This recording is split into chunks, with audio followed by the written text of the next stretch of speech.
So today we are going to explore the construct of misogyny as presented in The Cat and the Hat, the classic beginner book by Dr. Seuss, which is beloved by children for generations.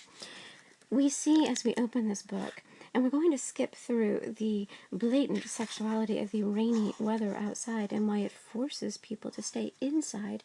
We have the narrator, a young boy who is confined with his sister Sally.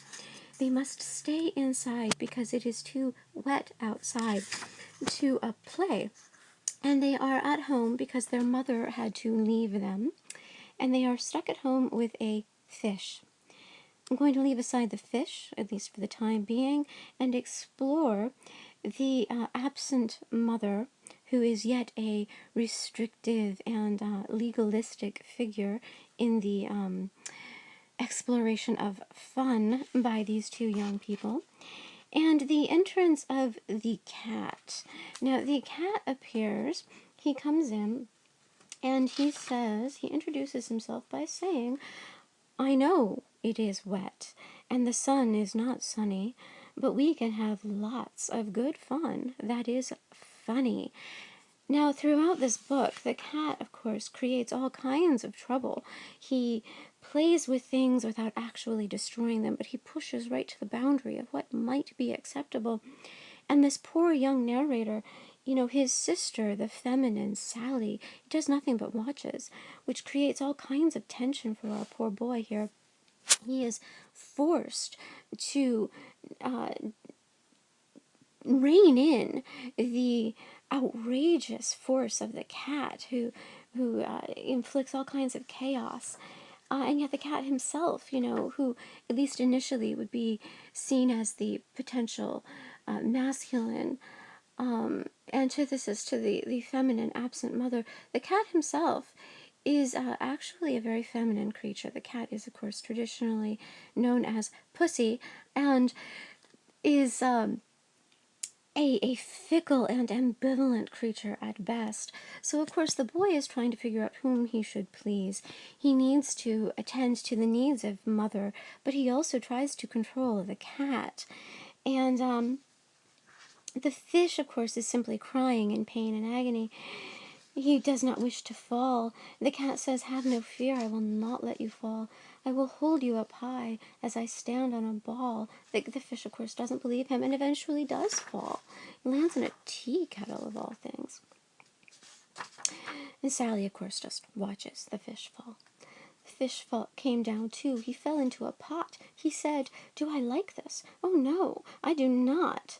That is not a good game," said our fish as he lit. "No, I do not like it, not one little bit."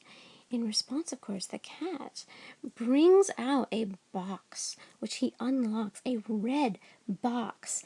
The red, the color of passion, of lust, and of blood, and he unleashes Thing 1 and Thing 2. These things which cannot be named or recognized, and proceed to run through the house, threatening to destroy mother's dress. Finally, the boy is pushed into action. He is forced into trying to corral this crazed Thing 1 and Thing 2 and their master, the cat. And forces them out of the house. But of course the house is a complete disaster. As the fish points out, your mother is on her way home. Do you hear? Oh, what will she do to us? What will she say? Oh, she will not like it to find us this way. So do something fast, said the fish. Do you hear? I saw her. Your mother is near. So as fast as you can, think of something to do. You will have to get rid of Thing 1 and Thing 2.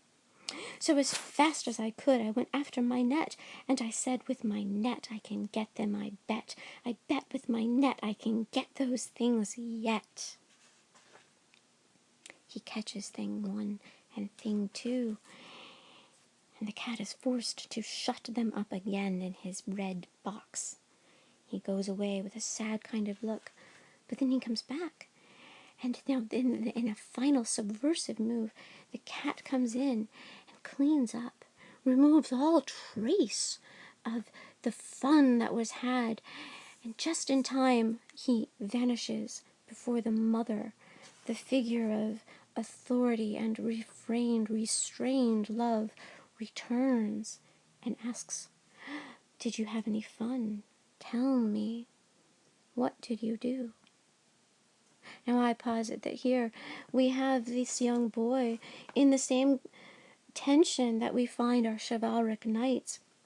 He must do battle against these things and these beasts and try to vanquish and control them. He must conquer the wildness and at the same time try to earn the esteem and praise of the lady who can never be touched and can never be attained, but whose approval must be earned. It is much like chivalric love. It is just as sexless and just as unsatisfying. Is it any wonder, then, that men feel such conflict against women? They are portrayed as both the locus of fun and wild abandon, and of punishment and regulation. With this kind of brainwashing, even in our beginner books, we cannot wonder, then, at the necessity for such hashtag campaigns as Yes All Women and Yes Men Can. Truly, I think we should banish all Dr. Seuss books, as they only foment or ferment the kind of angst and clearly repressive battle of the sexes.